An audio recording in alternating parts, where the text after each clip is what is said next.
Well, welcome back to another fun and semi-educational Lionel train video on our new products.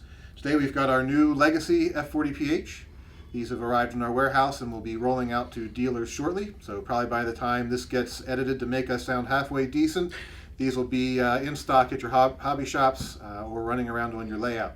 So I thought we'd take a few minutes, go over some of the fun features of these locomotives, a little bit of background on their development, and then Dave will run through all the new actions and options you have with these fun locomotives. We did several versions on the F40PH, even though these are relatively modern locomotives and smaller production runs than you think of in some of the other prototypes we've modeled. There were a number of different prototype changes from construction onward, and then also modifications that were made to these later in their careers. So while we were tooling an all-new engine, we figured why not go all the way with it, and tooled several different varieties of these locomotives. In front of me here, first we have one of the Phase 2 Amtrak models. This is actually what most of the enthusiasts would call a Phase 1 locomotive in terms of the actual engine's production. Differences between the Phase 1 production and Phase 2 production, which we have here in Phase 2 and Phase 3 Amtrak paint, just to make things thoroughly confusing for the marketing department. Some of the more noticeable differences are the arrangement of the fuel tanks and underbody details.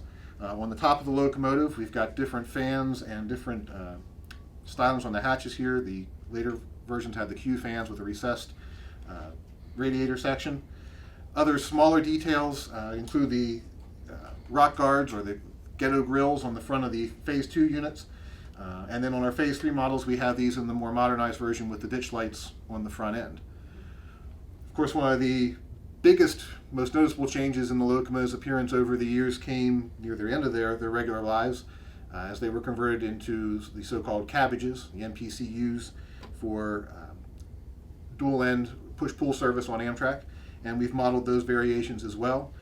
Here we have one of the two that we did for some of the earliest of the conversions still in the Phase 3 paint, so that would match up nicely with the powered unit if you wanted to run a consist of the two together, and captured a number of the neat, unique details on this, including the baggage side doors, correct lighting arrangements per the prototype, correct roofs per the prototype as well. So the neat thing about the cabbages is each one seems to be just a little bit different, so it was a lot of fun researching those and getting the details as accurate as we could for you on the models. With that, I will turn it over to Dave, who will run through some of the sound and operating features of these engines, because we've added a few new twists in there as well to capture the unique nuances of these locomotives. Take it away, Dave. Email the bagpiper. Thanks, Ryan. These are great engines. I'm very proud to say that we put a lot of work into these Legacy diesels. They do have the standard features of your typical Legacy diesel, and they actually have a couple more features. So wanted to make this video to show what we got, and I'll go over the operations and how to use them. All right, let's start out with some of the standard features. On this engine, which I have just by itself at the moment, we do have electric couplers front and rear that are attached to the kinematic pilots, so you have the closer coupling around the corners. We have the standard Baby Fat Boy 40 millimeter speaker in the fuel tank right next to the track IR. We have cab lights, and we use the lighted cab stand control panel. On the front of the engine, we have your ditch lights, your headlights. We have the emergency stop light that can be used by using the 5 key on the remote.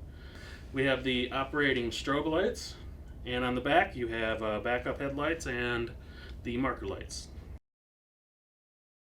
Okay, and the switch panel is on top of the roof in the back. All you gotta do is lift it up here.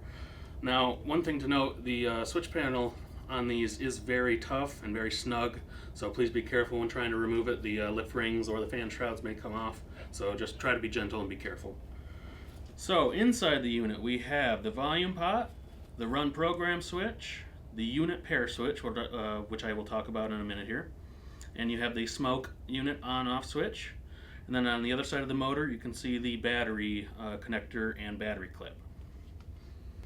All right, now I'll talk about the sounds of these engines. We did put the correct horns in different engines per the phase of the engine. So let me show you this one.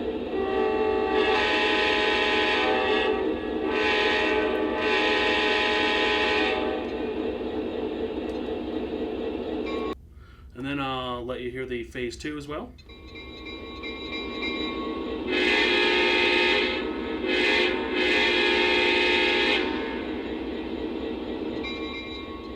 regular sound effects, your usual legacy sound effects. You got the bell.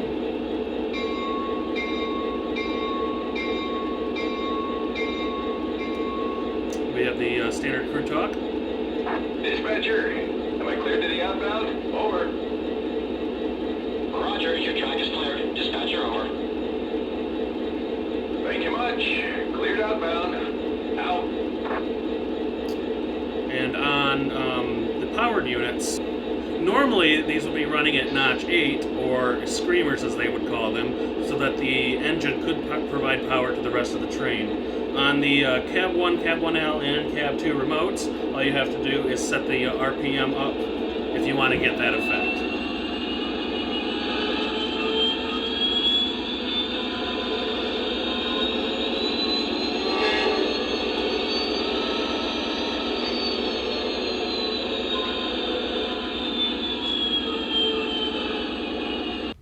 One more feature I want to show you sound-wise on the cabbage unit. These did not have HEPs or head-end generators, head-end power generators in real life, but for play value we did add the feature of having a diesel generator sound. So with the Cab 2 remote that's updated to 1.60, you can turn on that sound by hitting the aux 3 key.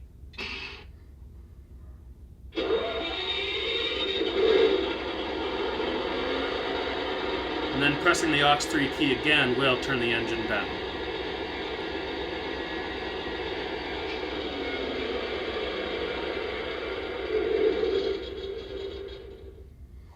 And now I will run the engines to show you some of the unique running features. Okay, now we'll demonstrate how the cabbage and powered units work in a lash up. For this demonstration I have the powered unit and the cabbage built into a train. And with the switch labeled unit pair under the hatch of both units, you want to move that switch to pair so that these will operate prototypically per how they operated for Amtrak. So now that the train is built, when you go forward, whichever unit is the front end unit, that will be where the sounds come from. So in this case, if we take the powered unit and go forward at speed step 1, you'll see that the horn, the bell, and the crew talk dialogue will all come from this front unit.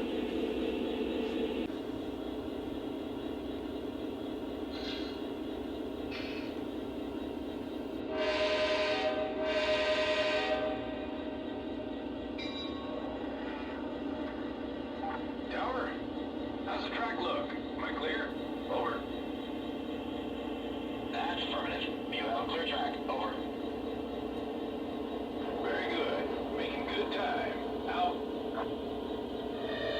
Now, if we reverse direction and make the cabbage unit the front unit and go forward at speed step 1, you'll notice that the horn, the bell, and the crew talk dialogue all come from the cabbage unit. This is the dispatcher. Switch line. You're clear inbound. Over. That's great. Cleared into the yard lead. Out.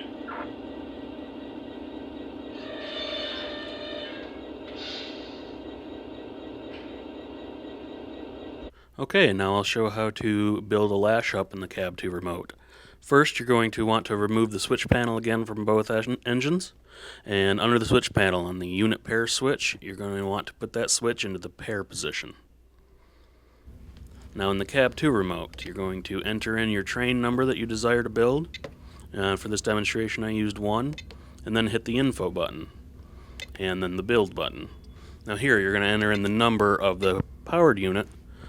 In my case it was 20. Hit the add button, and then put in the cabbage unit button, and add in number 19 in this case. And I reverse the direction to make sure that the cabbage is pointing in the correct direction when we are building this train. Hit the add button again, and then hit build. Now, while it's programming the train, you'll hear both trains blow the horn. That way it indicates that the programming is took. Now go back into the train, train 1 again, and I just blew the horn just to make sure that you're connected to the train and it has been built correctly. These are really great people movers, aren't they, Ryan? Yes, they are, Dave. I'd like to thank you all for enduring another Lionel product video with us. And Reminder, these are build-to-order locomotives, so please see your dealers right away to pick one up. And look forward to talking with you again soon with some more exciting new products coming your way. Oh, yeah!